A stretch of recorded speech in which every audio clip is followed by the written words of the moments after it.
నిప్పుల ఉప్పెనగా చేసి దండి యాత్రనే దండయాత్రగా ముందుకు నడిపిన అధినేత సిసలైన జగజ్జేత చరఖాయంత్రం చూపించి స్వదేశీ సూత్రం నేర్పించి నూలు పోగుతో మదపుటేనుగల బంధించాడు రజాతి పిత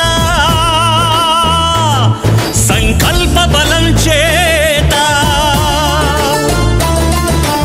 సూర్యుడస్తమిల్చని రాజ్యానికి పడమర దారిని చూపిన క్రాంతి తూర్పు తెల్లారని నడి రాత్రికి స్వేచ్ఛాభానుడి ప్రభాత కాంతి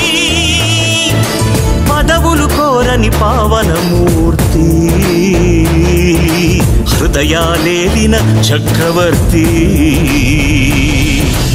ఇలాంటి నరుడొకడిలా